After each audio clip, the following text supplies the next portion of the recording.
ვირუსი. ცოცხალი ორგანიზმები იყოფა ორ ჯგუფად: სიცოცხლის უჯრედული და არაუჯრედული ფორმები.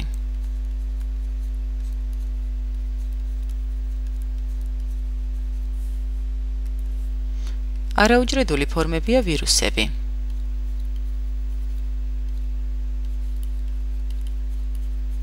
ხოლო უჯრედული ფორმები კი იყოფა ორ ჯგუფად: პროკარიოტები, ანუ უბირთვოები, და ეუკარიოტები, ანუ ბირთვიანები.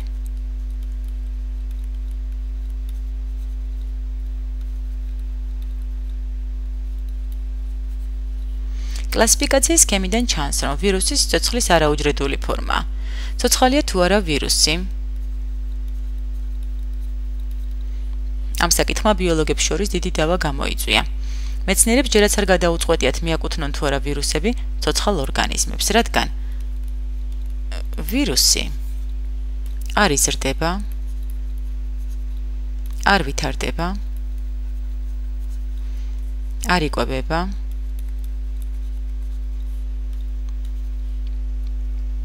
არ სუნთქავს, არ მოძრაობს, არ შეუძლია დამოუკიდებლად თვით წარმოქმნა,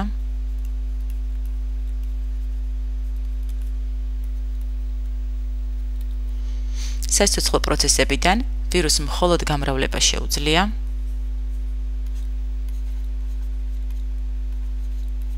და ისიც სხვა ორგანიზმის უჯრედში. სიცოცხლის ეს არაუჯრედული ფორმა მეტად საშიში უჯრედში და პარაზიტია. მას ფუნქციონირება და გამრავლება მხოლოდ ერთი ან მრავალუჯრედიანი ორგანიზმების უჯრედებში არსებობისას შეუძლია. აგებულებით ვირუსი მეტად მარტივი ორგანიზმია. მისი სტრუქტურა პროკარიოტულ უჯრედთან შედარებითაც კი ბევრად მარტივია. ვირუსი შედგება ცილოვან გარსში, კაფსიდში მოქცეული ნუკლეინის მჟავებისგან. DNM-ის ან RNA-ისგან. ყოველი სახის ვირუსი ნუკლეინის მჟავების მხოლოდ ერთ ტიპს, ან DNM-ს შეიცავს, ან RNA-ს. ვირუსის ნუკლეინის სხეულა კი ისეა დამალული ცილოვან გარსში, კაფსიდში, როგორც გრაფიტი ფანქარში. ეს მისი ჯავშანია, მაგრამ როცა ვირუსი ცოცხალ უჯრედში შედის, ცილოვან აბჯარს სხურფლთან ტოვებს უჯრედის გარეთ, თუმცა ცილის გარკვეული ნაწილი, როგორც ჩანს, თან მიაქვს. ადამიანის და ცხოველის ინფექციის გამომწვევი ვირუსების დიდი ნაწილის კაფსიდი იკოსაედრის ფორმისაა. იკოსაედრი 20 წახნაგა მრავალკუთხედია, რომელთა წახნაგები ტოლგვერდა სამკუთხედებია. იკოსაედრი. ეს კაფსიდია და მემკვიდრული ინფორმაციაც აქვს შიგნით. განსხვავებულია ვირუსის უჯრედში შეღწევის სტრატეგიები. ზოგიერთი სახის ვირუსი თავის RNA-ს უშხაპუნებს მასპინძლის უჯრედს. მასპინძლის უჯრედი ვირუსი უშხაპუნებს RNA-ს. ხოლო ზოგიერთი ვირუსი კი თვით მასპინძლის უჯრედს ენდოციტოზის გზით გადააქვს საკუთარ ციტოპლაზმაში. მასპინძლის უჯრედი ვირუსი, რომელიც ენდოციტოზის გზით გადააქვს უჯრედს. აღმოჩნდება შიგნით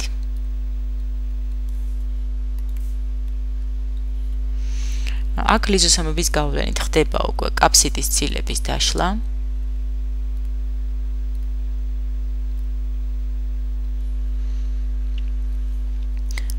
რის შედეგადაც ვირუსის RNA და ცილები ლიზოსომიდან ციტოზოლში გადადის. ვირუსი 1892 წელს აღმოაჩინა რუსმა მეცნიერმა ივანოვსკიმ. იგი თამბაქოს მოზაიკური დაავადების გამომწვევს იკვლევდა. თავისი ცდის საფუძველზე დაასკვნა, რომ დაავადებას ბაქტერიებზე მცირე ზომის ორგანიზმი იწვევდა, რომელიც ფილტრში აღწევდა და ექსტრაქტში აღმოჩნდებოდა. 1898 წელს ჰოლანდიელმა მეცნიერმა ბეიერინგმა შემოიტანა ტერმინი ვირუსი, რაც ლათინურად შხამს ნიშნავს. ვირუსები ყველაზე მცირე ზომის ორგანიზმებია ცოცხალ არსებათა შორის. ისინი სინათლის მიკროსკოპში არ ჩანან.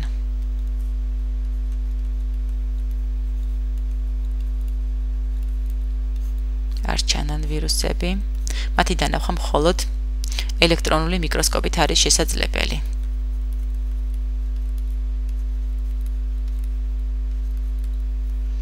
უკვე შესწავლილია ვირუსების მრავალი სახეობა. ამერიკელმა ბიოქიმიკოსმა სტენლიმ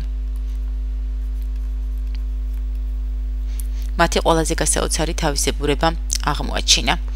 ივანოვსკის მსგავსად ისიც თამბაქოს მოზაიკის ვირუსებზე ატარებდა ცდებს. სტენლიმ გამოყო ისინი თამბაქოს ფოთლის წვენიდან, გამოაცალკევა ჩვეული გარემოდან და ვირუსებმა უცებ დააკარგეს ყველა სასიცოცხლო თვისება. გადაიქცნენ ისინი კრისტალებად. თითქოს ჩვეულებრივი კრისტალებია, მარილის ან შაქრის მსგავსი. მაგრამ საკმარისია ამ თითქოს უსიცოცხლო ნივთიერების კრისტალები ხელახლა შევიყვანოთ თამბაქოს მწვანე ქსოვილებში, რომ ისინი მაშინვე გაცოცხლდებიან, სწრაფად გამრავლდებიან და დაავადებენ მცენარეს.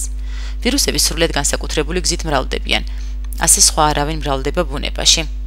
ისინი გუგულის მეთოდით მოქმედებენ, შეაღწევენ ცოცხალ ორგანიზმში და აიძულებენ მას მარაგად გადადებული მისთვის საჭირო საკვები ნივთიერებებიდან ახალი ვირუსების შექმნას. გამრავლების პროცესში მყოფი ვირუსი კი მხოლოდ მითითებებს აძლევს ტერორიზებულ უჯრედს, თუ როგორი გეგმის მიხედვით უნდა დამზადდეს მისი შვილები. და თვალყურს ადევნებს, რომ მუშაობა ზუსტად საჭირო ნიმუშის მიხედვით მიდიოდეს. ნიმუში ის რამდენიმე გენია, რომლისგანაც არსებიდან შედგება ვირუსი. ვირუსები გამოირჩევა დიდი მდგრადობით. ისინი მხოლოდ ულტრაისფერის სხივებით ნადგურდება. ზოგიერთ უჯრედში თუ მოვკლავთ სიცოცხლის საწყის და მის მოლეკულურ სტრუქტურას დავშლით ულტრაბგერით, ამის შემდეგ ვირუსები წყვეტენ გამრავლებას, მაგრამ ფიზიკურ თვისებებს არ კარგავენ. ვირუსები არ იშლებიან, არ იხსნებიან, არ იხსნებიან. როგორც ყველა მკვდარი სხეული, არამედ ისინი მხოლოდ კრისტალდებიან. ვირუსები, ანუ ცოცხალი შხამები, ბევრ დაავადებას იწვევენ.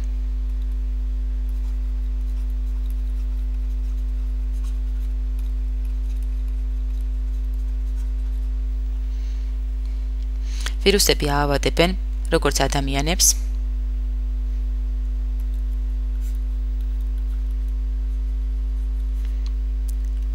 ისე მცენარეებს,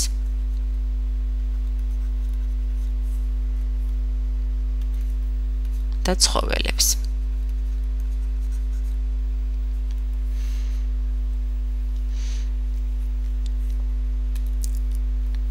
ადამიანის ვირუსული დაავადებებია ყბაყურა, წითელა, წითურა,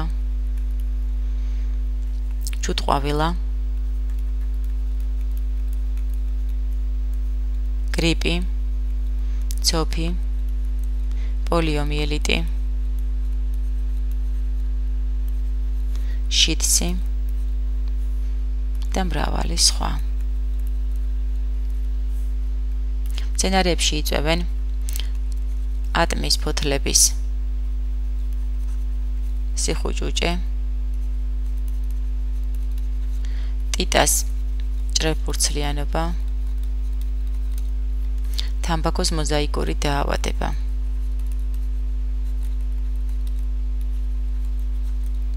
და მრავალი სხვა. ცხოველებში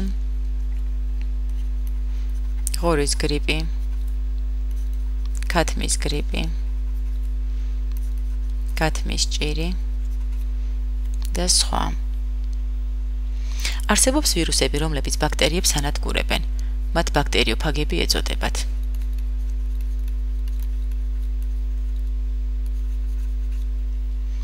ფერძნულად ფაგოს შანთქმას ნიშნავს. ბაქტერიოფაგის ტიპის ვირუსებს, ანუ უბრალოდ ფაგებს, საკმაოდ რთული აგებულება აქვთ. ფაგი შედგება თავის, კუდის და კუდის გამონაზარდებისგან. თავში მოთავსებულია დნმ, ხოლო დანარჩენი ნაწილი კი ცილებით არის აგებული. ეს ვირუსები ბაქტერიების პარაზიტებია. ისინი კუდით ეჭიდებიან ბაქტერიების გარს, აზიანებენ მათ კედელს და თავიანთ დნმ-ს უშხაპუნებენ.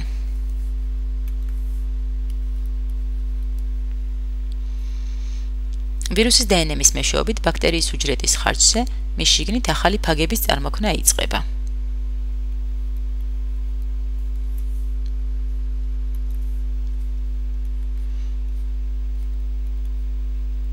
წარმოიქმნება ახალი ფაგები.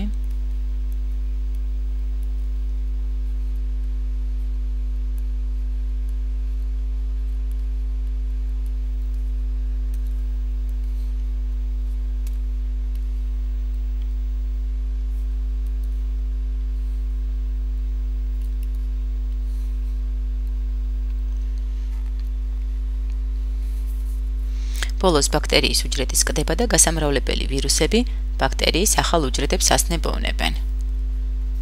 სკდება